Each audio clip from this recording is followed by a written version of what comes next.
Good morning, everyone. Good afternoon in the East Coast. Good night at Israel. It's good to see a lot of faces here on the Zoom, though I cannot see everyone. It's great if you can update your name with your location so we can see it later. It would be great. So today we are hosting Ron Gerlitz, which I'm going to say a couple of words about him soon. For those of you that don't know me, so my name is Offir Gutelzon. I'm the founder of UnXeptable, movement of Israelis, the grassroots movement of Israelis and Jewish Americans across the diaspora, not just Americans, who've been mobilizing for the past 5 years to defend Israel as a Jewish and democratic and liberal state. Since the judicial coup attempt, and even more urgently since October 7, our mission is clear, becoming crystal clear, to get Israel back on track. Israel was founded through a liberal Jewish partnership built on values of freedom, equality, justice, and peace. Our grandparents, all of us, some of us built the country, some of us supported it from here, some of us went to the kibbutz and helped in other ways. So now it's our generation to turn and protect the legacy and ensure Israel remain true to those founding principles. At this heart of our struggle today, there are three inseparable goals. Of course, bring all the hostages home in one comprehensive deal that will end the war and end the suffering of the innocent, both Israeli and Palestinian, and let the region start to heal. And prepare to the next election to return the power to the majority that still believe in democracy, coexistence, and mutual responsibility, which I hope we will learn it is a majority on our discussion with Ron today. And to do that, we need everyone through action, through conversation, through support. Of course, donations are critical. It will allow us to scale our effort and ready when time comes for the election. So let's get down to this tonight webinar, which is a part of this strategy, and we are honored to welcome Ron Gerlitz. Let's get Ron on screen, who is the CEO of aChord, Social Psychology for Social Change at the Hebrew University in Jerusalem. And Ron brings deep insight based on rigorous public opinion research, helping us to understand what Israelis really think about the war, the hostages, and Israel's future. And these data points are powerful tools for us, so we can help us shift the conversation. So Ron, I want to really thank you for joining us. Let me add you on the spotlight. Here you are. Let's get, so the way we're going to run this conversation is Ron will have a presentation of about 30 minutes. During the presentation, please send any questions you have to the co-host of the chat, and we will take it from there to a conversation for about 20-25 minutes. And in between, I will send a couple of links to support what Ron is saying, and I will let you know later how you can get access to these updated versions of data as soon as they are coming in English. Ron, the stage is yours. Thanks, Offir, for the invitation, and good morning, good afternoon, and good evening for all of us, all of you here in the different places in the world. I'm very happy that I was invited to speak with this forum. I think that the voice of Israelis that live outside of Israel is extremely important in general and specifically in this time. Before presenting shortly aChord and mainly the data and insight, I cannot open without relating to the fact that we are in the most violent period of the Israeli-Palestinian conflict. Israeli hostages are still in hostage in Gaza. Soldiers are being killed almost on a daily basis. Extremely big number of innocent Palestinians are being killed in Gaza on a daily basis. And the humanitarian situation, the starvation in Gaza is nothing less than catastrophic. I think that the most important thing in this day is to stop the war, and I think that all Israel lovers in Israel and abroad should think what they can do in order to push Israel to end the war. I think it's really a task of each and every one of us. It was important for me to mention it in the beginning. So my name is Ron, I'm the Executive Director of aChord Center. We bring theories and research in social psychology in order to help players in the field that are working to advance public opinion and to increase support in liberal democratic values and in ending the Israeli-Palestinian conflict. We in aChord was established by Professor Ron Alperin, a world-known scientific mad'an in social psychology, and we believe that facing such hard task of influencing public opinion, and for sure in the context of the conflict, using intuition is a bad choice, and we offer an alternative using of science and research in order to develop messages that can be effective in affecting public opinion. We work vis-a-vis politicians, civil society organizations, opinion shapers, and others. Since October 7th, we conducted more than 20 research. We collected thousands of data items, and don't worry, I will not present you all of them. I'm going to present a really short number of data in order to present insight that I think that are critical in order to understand Israeli public opinion and to understand the potential in the Israeli mindset, on the one hand, to the continuation of the very negative direction that Israel is now in, but also to a political change that will bring Israel to a much better future. And I'm going to present you research and data and insight about public opinion about the government, ending the conflict, ending the war, and supporting democracy.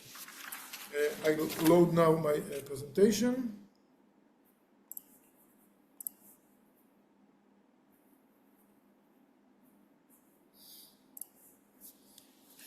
So please let me know that you see it. We can see it. Okay, great. Before you start, Ron, we have an issue with limit of 100 from some reason on the Zoom, so I'm trying to work on out. In the meantime, I'm streaming it to Facebook, so if people are trying to join, I will put the link on the Facebook chat. Sorry about that. Okay.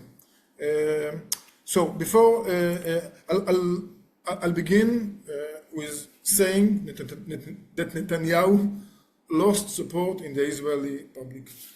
As you can see here, 65% of the Israeli public should think that Netanyahu should resign. The majority of them think he should resign now, and almost 20% think he should resign when the war ends. Totally 65%. There is a decrease, you can see, from previous research in which the numbers were higher. It is the effect of the Iran war. Don't worry, related to Netanyahu, the effect is not so big.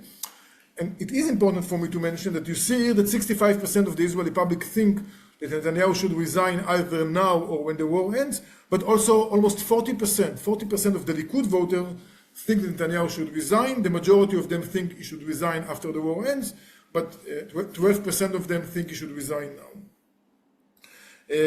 In addition, when we ask people about, what do they think about the election, you can see here, 65% of the Israeli public think that the election should either be immediately or when the war ends. And look about the Likud voters. 1/3 of the Likud voters think that the election should be earlier than planned in October 2026, either immediately or when the war ends. In addition to that, the polls conducted by the TV channels in Israel show constantly, since October 7th, and even before, that the coalition parties do not succeed to arrive to more than 52 seats in the Israeli Knesset, which, as you know, is composed from 120 seats. It means that the chances of Netanyahu to lead the next government, are low. This is, of course, a good news. But Netanyahu also sees this data. I assume that in the Likud they are doing research maybe once a day. He knows the data about the forecast of the low number of mandates for the coalition parties, and what his voter thinks about the fact that he should resign when the war ends. See these numbers in front of you. And this is another reason I think that he doesn't end the war. And this is, of course, very bad news for anyone that cares about Israel. Now, in the following presentation, or slide, I'm sorry, I want to show you the following. In I got something went wrong with my presentation. Okay, so okay, look at that. This slide contains 5 main issues that are now on public agenda in Israel. And you can see that in all those 5 issues, there is a majority against the government. 65% of the Israeli public believe that Netanyahu should resign. More than 80% support returning all the hostages and ending the war. 80% support drafting of the Haredim to the army. 75% support National Commission of Inquiry for the October 7th event. And 65% are against the government advancing the judicial reform. And not only we speak about a majority that is against the government, we speak about a majority which is between 65 to 80%. It is a big majority. Again, Netanyahu also knows it. Netanyahu usually was very minded to public opinion, and now it looks he kind of lost it, maybe in different perspective, but also in the perspective of lost like the connection to the Israeli mindset, and is running forward with his government that include, as we know, ultra-extremist ministers. There was never a government in Israel that was so high level ignores public opinion and include such an ultra-extremist ministers, and that's bring us to the current moment, which is a very dangerous moment of Israel. And remember this slide, in all 5 main issues, the government now represent a minority or small minority of the Israeli public. I want now to move forward and share some data and insight about Israeli perspective on the Israeli-Palestinian conflict. And I'll begin by saying that Israeli public opinion related to the conflict is more complicated than what we think. It is not optimistic, but it has opportunities that we tend to miss. And I want to begin with the bottom line. If you think, or if you agree, that the future of Israel depends by the ability to arrive to a kind of a 2-state solution, then the most effective way to convince the Israeli public to support a 2-state solution is through the prism of security of Israel and through the framing of a regional security diplomatic agreement that include establishment of a Palestinian state. Already now, more than 50% of the Israeli public, actually 57% of the Israeli public, support this framework. And of course, that includes a big majority in the liberal democratic camp. And this is a big opportunity that is standing before us. Now I want to begin from the beginning. I want to share that in other places in the world, when there was such an event like October 7th massacre, when a population was attacked so severely in a so cruel way, like what Hamas did in the massacre of October 7th, it took years to the society that was attacked to move from a mindset that they just want to destruct and kill and arm all the people that attack them, to looking for more pragmatic ways to live side by side by the people that are still there. In Israel, those 2 processes happen quite simultaneously. We saw all the bad things that I will share very soon that people think about Palestinian, but already few months after October 7th, we see that the Israeli public is also looking for a pragmatic solution. It means that the Israeli public, or the Jewish Israeli public, on the one hand, went more right-wing in the context of being more anti-peace and anti-Palestinian, but at the same time, it also has pragmatic mindset relating to solving of the conflict. We tend to see much more the first process, more anti-Palestinian, more anti-peace, etc., and much less the second, more pragmatic, and this is the opportunity that we miss. I want now to present you the both sides of the picture, and I'll begin with the negative side of the picture. This is not a new data, by the way. In every slide you can see, the exact time that the data was collected. This is like a year ago. The majority of the data that I'm going to present you was collected either 2 weeks ago or last month in May, a very new data. You can see here a very high level of negative emotion towards the Palestinian. I mean, you get all the package: anger, fear, humiliation, disgust, hate. You get everything in a level that we didn't see before October 7th. So those are the negative emotions. People see the Palestinian in a very homogeneous way, and of course a very homogeneous and negative way. The public in Israel doesn't believe that it is possible to arrive to agreement with the Palestinian. Look at the result of this in this side. We ask people if they think that in the near future a political agreement will be reached that includes an end to the Israeli-Palestinian conflict. There are 2%, kol hakavod, that they were very hopeful about it, but only 13% of the Israeli public, to some degree, are hopeful about this concept. It means the Israeli public doesn't believe, or is very unhopeful about the possible to reach to an agreement that will end the Israeli-Palestinian conflict. I'm going now to present very hard data about dehumanization of the Palestinian in Gaza. This is one of the most hardest data we found in aChord research since October 7th. And unfortunately, we found it not only once.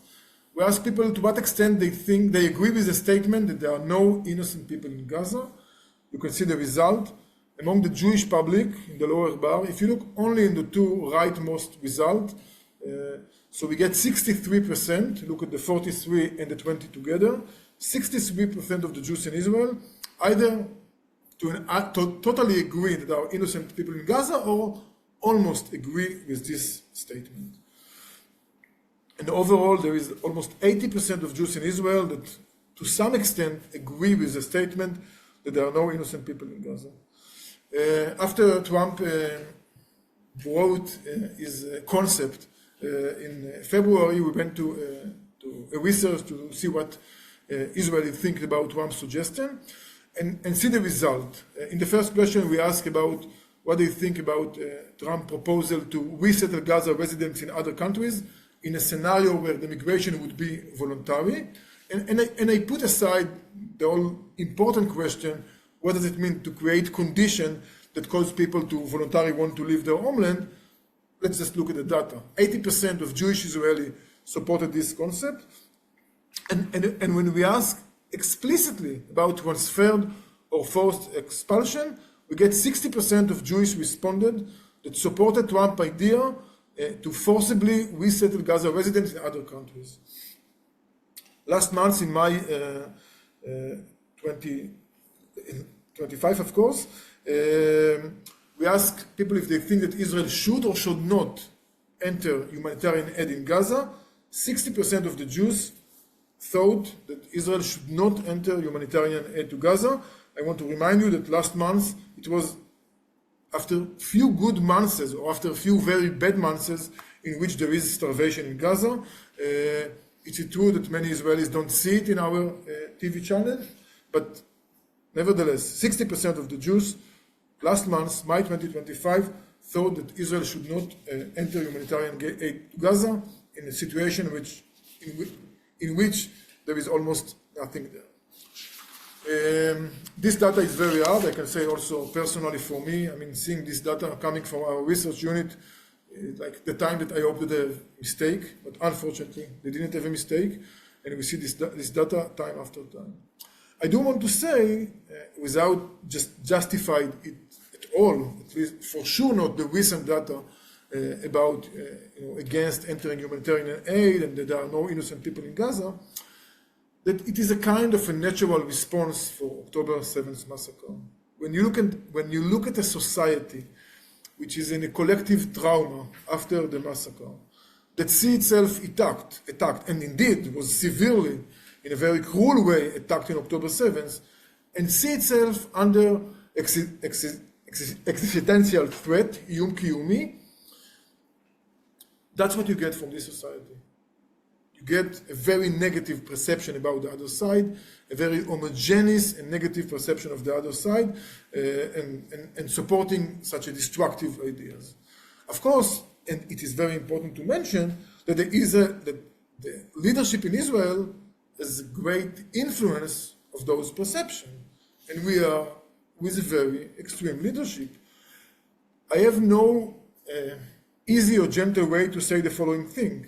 In Israel, there is a legitimation, a normalization of genocide discourse by ministers in the government and in the Likud. Member of Knesset Vaturi, the deputy speaker of the Knesset, a few months ago said that Israel should kill all the men in Gaza. This is explicit call for genocide. Netanyahu said nothing.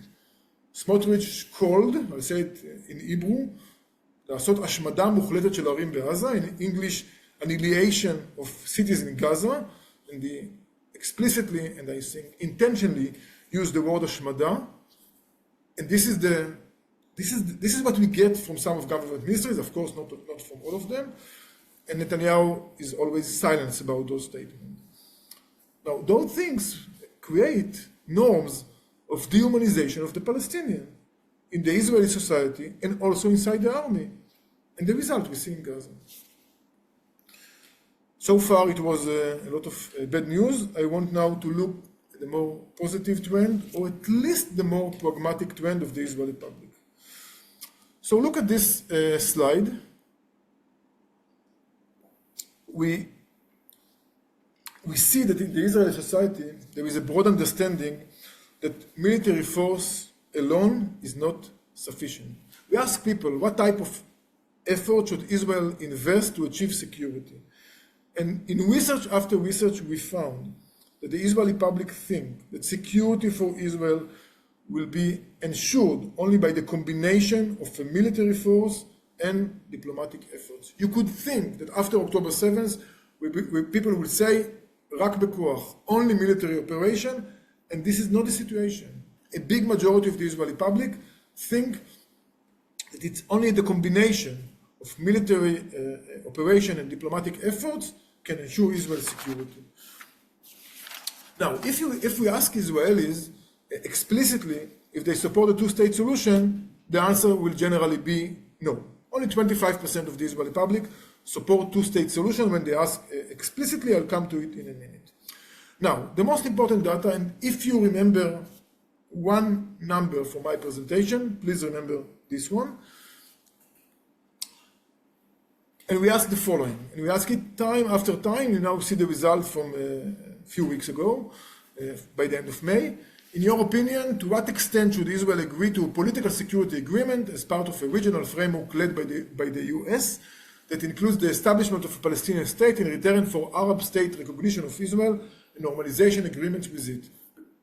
It means a regional political security agreement that includes establishment of Palestinian state. We get 54% of the Israeli public support it. Among Jewish respondents, we get 47 support that 47 that supports it. And by the way, when we ask it again after the Iran war, and we added due to the military successes against Iran and Hezbollah, and this statement, we get increase from 54 to 57% of the Israeli public that support this framework. Now, look at this data. In the Israeli public, we speak about 47%. Among opposition party voters, we speak about almost 80%, not almost, 80% of opposition party voters that support this concept. Offir asked me that for this presentation, we'll also collect data about the different parties in the opposition. So we found the following. We asked people about their future intention to vote. And I think that maybe the most important thing to know is that 56% of those that say that they intend to vote for Bennett, and you know that Naftali Bennett get a lot of mandates in the polls. So more than 50% of them, 56, support this concept of a political security agreement that includes a Palestinian state.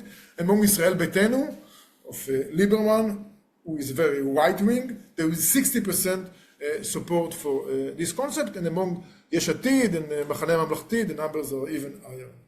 Now, and very important to mention that among the Likud voters, among those that intend to vote the Likud, there is 30% support for the concept that you now see on the slide. It means that those 47% that you see among Jewish responded, this is not only the left. There is not enough leftists in Israel to cover this 47%. It's include the majority of the center and even the soft right. I want now to come back and to show you the difference between the framing. Look at those data. The upper data is from our research, the lower data is from Bonim Mechadash, and we thank them for giving us green light to present you this data. In Bonim Mechadash research that you can see in the lower bar, they ask explicitly about the principle of two-state solution for two people and the establishment of a demilitarized Palestinian state. Only 25% of the Jewish public support it. In the research, in the upper bar, you can see what happened when the question is about a political security regional framework that include establishment of Palestinian state, and the support almost double. Now, it is very important for me to mention, this is not a research manipulation, okay?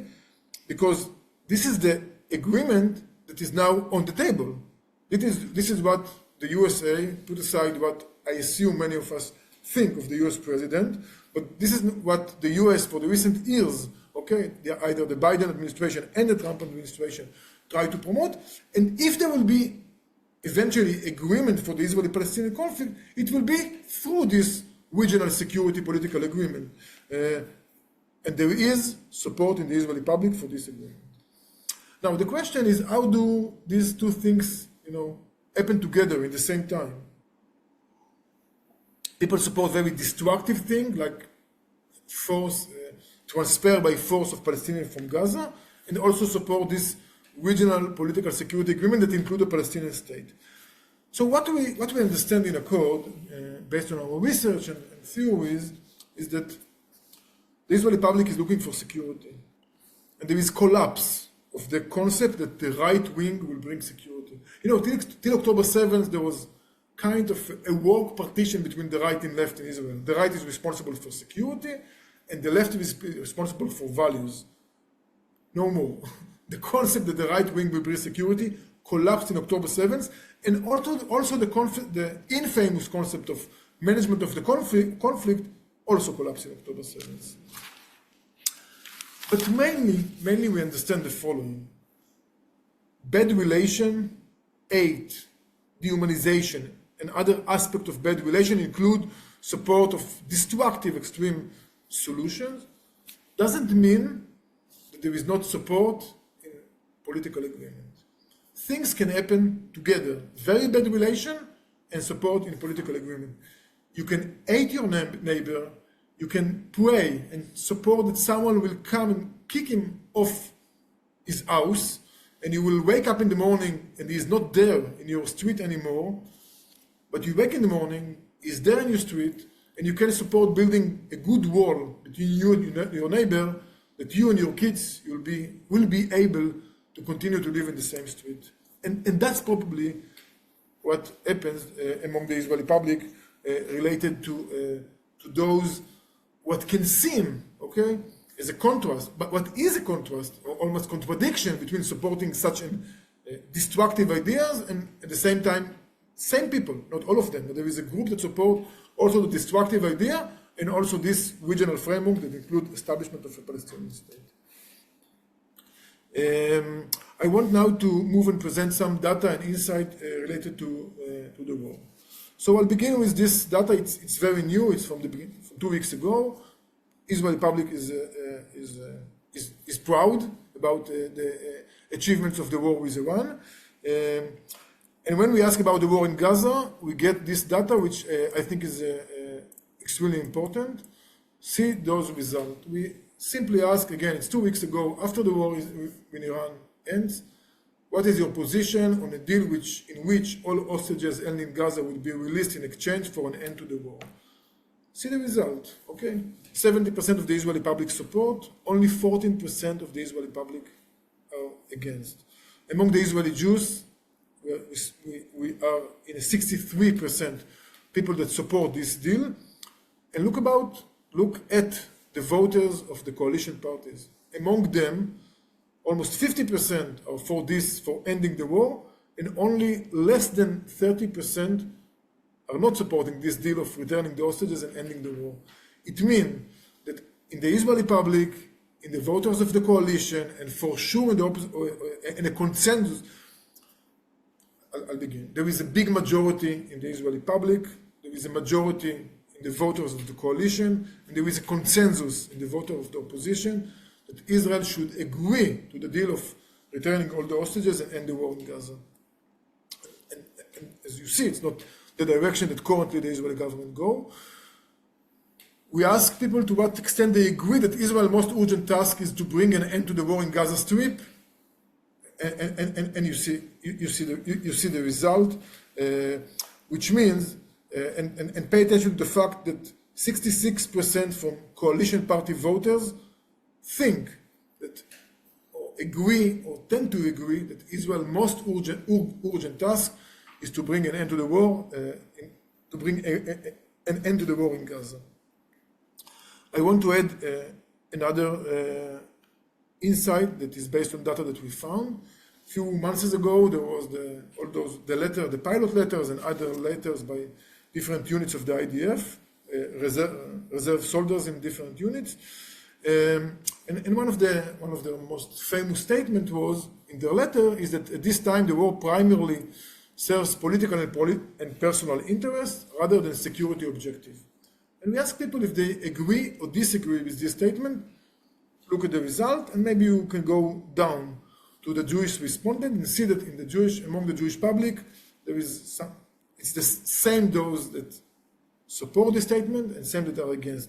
It means that almost 50%, 44%, not far from 50% of the Jewish public in Israel think that the war primarily serves political and personal interests rather than security objective. Think about the parents that sent their kids to this war when they think that the war primarily serves political and personal interest. I know that for my friends that it is extremely hard situation. I think about myself. My son is 18 years old and is going to draft to the army in a year from now. I don't know how I would react if he would now go to serve in the current army, which I am part of those that think that the war serves political and personal interest and not security objective. When we ask people who they want that will control Gaza after the day after the war, only 30% of the Israeli public think that Israel should control Gaza when the war ends. And at the same time, government ministries include main ministers in the Likud speak about transfer and creating settlements in Gaza. What does all this data about the war mean? It means that the government in Israel continues the longest war in the history of Israel, in a war that the big majority of the public wants that will end, and a big part of the Israeli public think that it serves political and personal interest. So far, the objection of the public in Israel is not translated to a wide struggle to end the war and doesn't succeed to stop the war. Our task is to increase the support of the government to end the war among its supporters and, of course, those that are against the government. There are many organizations and leaders in Israel in the recent weeks since the war in Iran ends, even much more, that are struggling to end the war. In aChord, we are invested in that. We provide data and recommendation. I mean, I show you here data, but the main thing that we do in aChord is provide recommendation about effective messages. And in this day, we provide recommendation about effective messages to increase support in ending the war in Gaza. So far, without success. You see that the government doesn't end the war. Hostages are suffering in Gaza for tomorrow 650 days.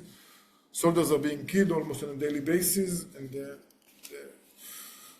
scores of Palestinians, sometimes even more innocent Palestinians, are being killed every day, and the humanitarian situation in Gaza is catastrophic, as I said in the beginning. It means that we need also pressure from outside. Any pressure on the Israeli government to end the war serves the interest of Israel and serves the will of the majority of Israelis. I see that I have a few more minutes, so I'll say something shortly about the question that was in the headline of this meeting: is there a majority in Israel for a Jewish and democratic state?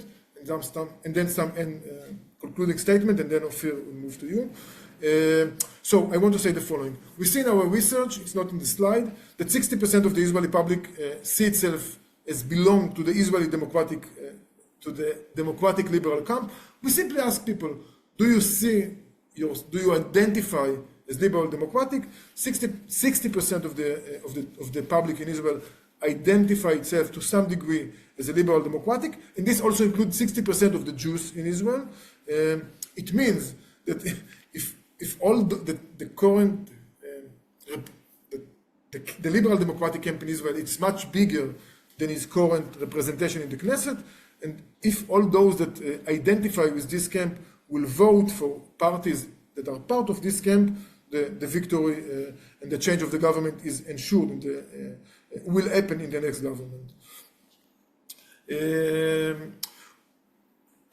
We ask people what are the three issues that they feel are most important for the government to address, and this is the result in the general public. You can see that preserving democracy is one of the three items that are most important, and pay attention that the first two are directly related to the war in Gaza, return of the hostages, and security. And so preserving democracy, include the general public, is very high. If you look about the voters of the coalition parties, it is not part of the first three most, but it's still this 20% is more than many other things that were given as an option. And if you look at the opposition party voters, and again, according to all polls, this is the camp that will lead the next government. It's not, of course, I wish that it will happen, but this is also what we see in all the polls. For this camp, preserving democracy, again, is one of the most important things. And if you look about the issue of the judicial overall, you can see that 65% of the Israeli public, don't think that it's illegitimate for the government to put the legal reform legislation back on the agenda. It means that the whole idea of the judicial reform or judicial overhaul is a very populist initiative, but not a very popular initiative for the Israeli public. Okay, I plan to speak also about other things, but I want to say something. I think we could start to move to the conversation. Okay. So I'll just say. You have a closing statement you want to say. Yeah. Okay, I'll close the. Did I close the presentation? Yeah. Okay, great. Okay, so just a concluding statement. So the current mindset in Israel has potential to take Israel to two different directions. On the one hand, it includes the potential to continue the war, to continue significant harm of the Palestinian in Gaza, the dehumanization of the Palestinian in Gaza, as you can see in the data, enables and can enable the continuation of the things that Israel is doing in Gaza, and even worse things. It might be that the peak of violence is still in front of us, and of course that's a big danger for the Palestinian and for the Israelis. On the other hand, as I said, there is a liberal democratic camp in Israel. 60% from Israelis identify with this camp. According to all polls, this camp is going to lead the next government. And the research that aChord does since October 7th are very clear. There is a big majority in this camp that support democracy, that against the judicial overhaul, that for ending the war, that for reaching regional diplomatic agreement, even one that includes the Palestinian state. And all those, before there is a leadership that is pushing for this settlement of the Israeli-Palestinian conflict. And my last statement is that even in these bad days, there is an opportunity to take Israel to a better direction. If we succeed to create public and political discourse that support agreement, and if the leadership of the liberal democratic camp will raise this flag, which is currently not a situation, there is a real opportunity to increase the support for this agreement, to win the next election and to bring that the next government will promote this regional framework, even one that includes the Palestinian state. And I think that achieving this goal is the most important mission in order to save Israel and both people from the current situation of an endless cycle of bloodshed and even maybe mutual destruction. Thanks. So much data, and we promised data, and we got data. And there is a lot of questions that's being raised out of that. So Ron, thank you for that, and thank you for aChord for doing it on a constant basis. I mean, so we get those results not in English but in Hebrew probably every 2 weeks. I think, right? Ron, or every month? Every month. Every month, yeah. So Shimrit will share a link where we will post those results on an ongoing basis once we receive them from aChord. So Ron, one of the we didn't go deep into this in the conversation for that, but I mean, like, in order for the liberal camp, and you always kind of like separate between the Jewish population, which means that there is another 20%, of course, of the Arab population. I think it's worth mentioning that this week was a little win for the pro-democracy movement, where we were fighting to make sure that Ayman Odeh is not being dismissed from the Knesset, and he wasn't, and this is important.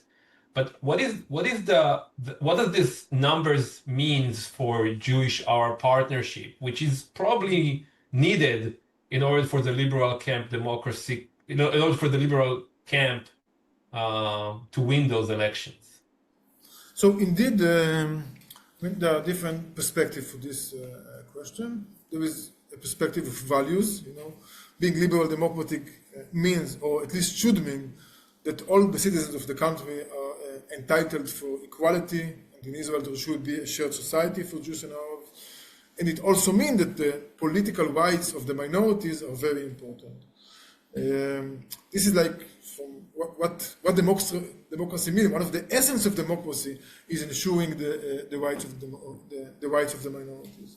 But I would say even more, in Israel, the legitimation of the political power of the Arab citizens is nothing less than critical for saving Israel. I mean, when we look at the numbers and we look about the different groups in Israel, if you put aside this 20% of the population, which the majority of them are in the side of the liberal democratic camp, it's like a crazy things to do. I mean, let's look from Netanyahu's point of view, okay? He won the election, so he wants that everyone that is against him will not go to vote. That's why it's basically similar to vote intimidation in America, right? Like he tried to exactly. One of Netanyahu, I'm following these things for years. One of Netanyahu's most important political project is to do delegitimation for the political power of the Arab citizens. Okay, remember, Netanyahu is a prime minister for 15 years, with single exception, the government that included an Arab party in the coalition. And Netanyahu remembers it every day. Netanyahu and the Likud have like a constant campaign to do delegitimation for the Arab political power of the Arab citizens. And what we see in the Knesset on Monday, on the one hand, and Offir, I agree, it was a victory, because Ayman Odeh, which is a moderate, pro-peace, pro-shared society, Arab. It doesn't matter if it's moderate or not moderate. It's free speech, and I mean. Yeah, I'm just saying, they took it to the extreme. Okay, of 72 members of Knesset supported his impeachment. Unfortunately, among them, there were also 5 members of Knesset of Yesh Atid. We are in a very sensitive time in the relation between the liberal democratic camp and the Arab citizens. On the one hand, we had a victory this week. On the other hand, the fact that the leader of the opposition supported, he didn't vote for, but Lapid said that he would support it. I mean, that's a big negative thing. Yeah, and I want to deep dive a little bit with that, and I want to just make sure that everyone is updated, because everything is running so fast. As of now, Israel is run by a minority government. The ultra-Orthodox parties left the government. They're saying they will not join the opposition and they will not fight And this is all not because of the hostages and not because of the end of the war. It's because the ultra-Orthodox wants to get not being drafted to the army. So as we speak, I mean, like we are run by a minority company, people, a government, and it doesn't really add up to the concept that you are showing that the majority of Israelis, even those who will vote for right-wing center, right, are still not active on the streets, right? So we have everything shows that the majority of Israelis are against the government, the priorities are really with the opposition, and still we don't see a rise up. And I don't know if the data is showing why people are not on the streets. So what we understand from the data, and your description is correct, Offir. There is a big majority that is against the government, is not in the street. We understand few things. The main of them that people are really tired. I mean, some people are in the street for 5 years. And the big majority are in the street since January 2023. It's 2.5 years. 2.5 years with a break of few months during the catastrophe of October 7th. So people are tired. And the second thing is that usually Israeli government were sensitive to public opinion. And it looks like that this government, doesn't care. Even on the things that are in a consensus in the Israeli public that the Haredim should be drafted and not stay at home when soldiers are being killed in Gaza. Even in that, you see the government like running forward, okay, and doing everything to exempt the Haredim for military service. So we think that people, on the one hand, are extremely concerned for what the government does. On the second hand, they don't believe that going to the street will change the reality. And this is, by the way, this is our hardest challenge. Okay, we in aChord and other and much more respect and credit should be given to the leader of the struggle organization that are working days and night to bring people to the streets. We do see, I don't want to say that in the recent weeks and the recent days, we see voices against the government in a level, and against the government, and especially against the war, or for ending the war, from people and in a level that we didn't see before. Yeah, and I want to add on that we are seeing more and more letters coming out against this humanitarian city, which has nothing to do with humanitarian. About that, we just published this letter and a translation of Professor Eyal Ben-Benisti, who actually protected Israel on Hague, and that are alarming that this would be a war crime and war against humanity if this would happen. So we see more and more voices like that, and we encourage everyone, of course, to raise their voice against those things. And we're seeing people that are trying to end the war. There is a question about how many people are feeling that there is a connection between solving the Israeli-Palestinian conflict and separating to a two-state solution, hopefully, or something else that can secure Israel and give freedom to Palestinians, and democracy. Right? Is those two people seeing the connection between the two things? And I will add on that just one more before you answer. I mean, do they see the connection between, and I don't think I saw it in your data, maybe it's worth checking, the understanding of messianism and fundamentalists and the people that are taking over the West Bank, taking over also Israel. So the democracy connection to Israeli-Palestinian conflict. So I'll answer these two questions. For the first one, what we understand from our data is that people support this ending the conflict, not because of the relation to democracy, but because of the relation to security. The thing that Israeli cares about now, number 1, 2, 3, 4, 10, is their security after October 7th. They don't care about the rights of the Palestinian, and also from our data, we don't see a clear linkage that you ask if exists between keeping democracy, all this discourse that for keeping Israeli democracy we should have a two-state solution. It's not what drives people now. People want security, and they understand that this regional framework will bring them security, and they understand that it includes a Palestinian state. That's why they support it. And for your second question, yeah, I mean, we see in our data a big objection for settler violence, for example.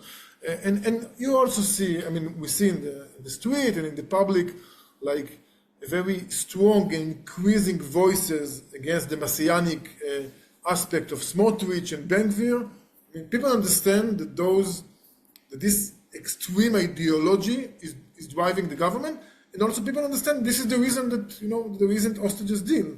I mean, people don't forget that Ben Gvir voted against the first deal few weeks after October 7th, in which Israel got babies and kids, okay, from the Hamas, and Ben Gvir voted against.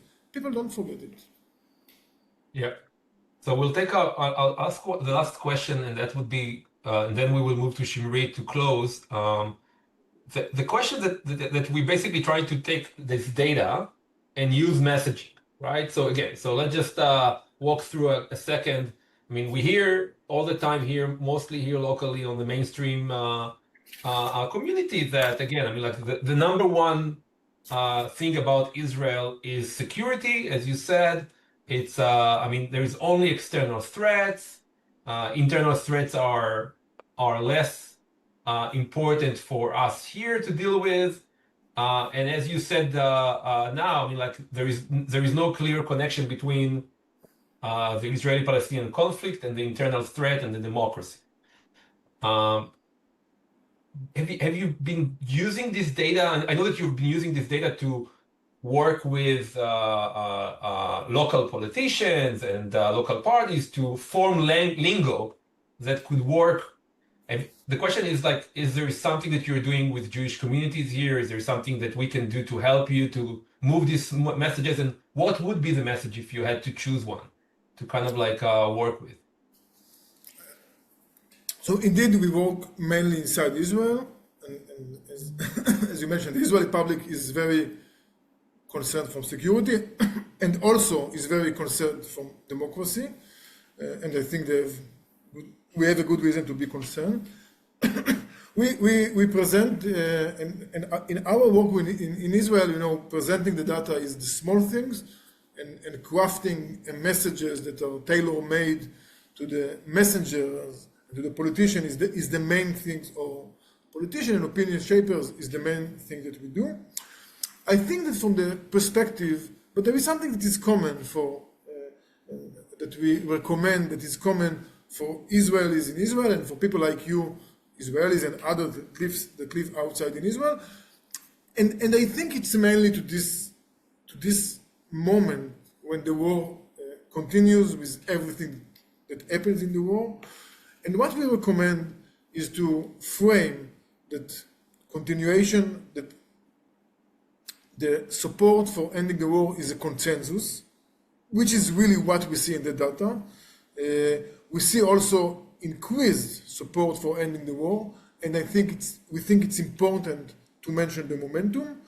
And we also recommend to presenting ending the war from Emdat Koach, from a stand of power in Israel. Okay, the war with Iran. I mean, people can think different things about the war in Iran, but Israel thinks that now we are in a stand of power, and Israeli thinks that this is a good timing to end the war. And also something which is very important, Netanyahu tries to say that, it's the Hamas, that we cannot go to the deal because of the Hamas. It is very important to repeat time and time again what we know, that it is in the hands of Israel. You read the New York Times, article and all this, and it's now reported by all senior journalists in Israel. If the Israeli government wants, it can bring all the hostages back and end the war. And our recommendation is to anyone that wants to take part in the struggle to end the war, to mention that there is almost consensus in the Israeli public, that this is the timing, that the Israeli public see the prices too high to continue to pay, and that it is in the hands of the Israeli public to end the war, and this is what everyone who cares about Israel should demand from the Israeli public. Great. Ron, I want to really thank you for spending the time and doing all this effort. And I know that I'm going to send your links to get to you more support as part of preparation to take back Israel as a liberal Jewish democracy. Shimrit, I want to get to you, and I will, while you're talking, I'm going to share a couple of links, and I will be here. Okay, hi everyone, and thank you so much for joining us, and thank you, Ron, for bringing all this data. I think it's so important. We are hearing so many things from so many different directions, and having you here getting clarification of where people really at. Like one of the things I really noticed was the priority of the liberal progressive Israelis that have so much in the high rank, the preserving democracy and also resolving the Israeli-Palestinian conflict. It's not to be taken for granted that this is the priority, right? That's Right? Yes, yes, yes, I agree.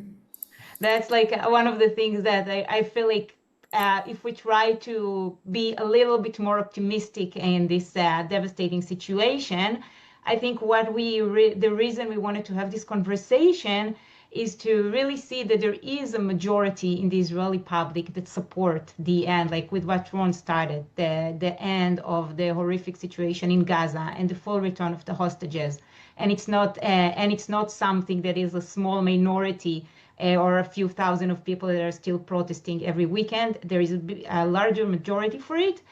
And I think this is the reason we want to talk to all of you and present it to you is because what we do is unacceptable, connecting the Israeli expats and the Jewish Americans in the U.S. to the struggle, and we want to make sure that we can support it and show the majority of Israelis that we have their back and we support them and we're joining the struggle from this side of the ocean. Offir will send that, as you know, at UnXeptable, we are all doing it as volunteers. So any support for UnXeptable would be highly appreciated. And also we will send you on a follow-up email the links to how to connect to aChord if you want to learn more and be connected with aChord.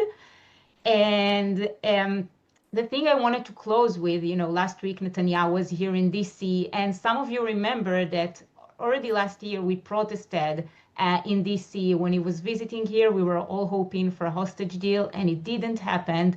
And it led to more escalation in Gaza and a very devastating outcome of the more death to lots of innocent civilians in Gaza and also the 6 hostages at the end of August.